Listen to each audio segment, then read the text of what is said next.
అక్కినేని నాగార్జున ముద్దుల కొడుకు నాగ చైతన్య కొన్నేళ్ల క్రితం సమంతని వివాహం చేసుకుని ఆ తర్వాత విడాకులు తీసుకున్న విషయం తెలిసిందే.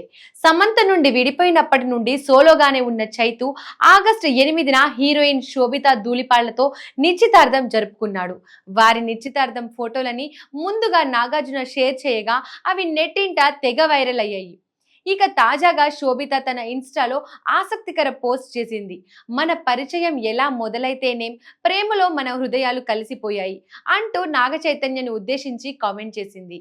నా తల్లి నీకేమవుతుంది, నా తండ్రి నీకు ఎలాంటి బంధువు, మనం ఎలా కలిస్తేనేం మన హృదయాలు ఎర్రని భూమిలా వర్షిస్తోంది, విడిపోలేనంతగా అవి కలిసిపోయాయి అంటూ తమిళ కవి కురుంతొంగై రాసిన పద్యం నుండి కొన్ని పదాలను తీసుకొని తమ ఫోటోలని దానికి క్యాప్షన్ గా తగిలించింది శోభిత. ఇదే పోస్టును నాగ చైతన్య రీపోస్ట్ చేశాడు. ఎంగేజ్మెంట్ తర్వాత శోభిత చేసిన తొలి పోస్ట్ నెటిజన్స్ ని ఎంతగానో ఆకట్టుకుంటుంది. ఇక ఇదిలా ఉంటే వీరి పెళ్లికి మరికొంత సమయం ఉందని నాగార్జున తెలియజేశారు. ఈ ఏడాది చివరిలో వారి పెళ్లి జరిగే ఆలోచన ఉన్నట్లుగా తెలుస్తోంది. ఇక చైతు శోభితల నిశ్చితార్థం గురువారం ఉదయం 9:42 జరగగా ఆ ముహూర్తం గురించి వేణుస్వామి షాకింగ్ కామెంట్స్ చేశాడు.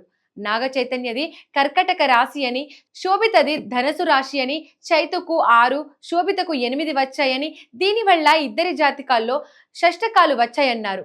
వీరిద్దరి జాతకం కలవకపోవడమే కాకుండా నిశ్చితార్థం కోసం అనుకున్న ముహూర్తం కూడా ఏమాత్రం బాలేదని వేణుస్వామి అన్నారు. 2027 నుండి చైతు శోభిత మధ్య సమస్యలు ప్రారంభమవుతాయని చెప్పిన వేణుస్వామి వైవాహిక జీవితంలో కూడా ఇబ్బందులు ఎదుర్కొంటారని తెలియజేశాడు. అందుకు కారణం ఓ స్త్రీ అని కూడా వేణుస్వామి చెప్పారు.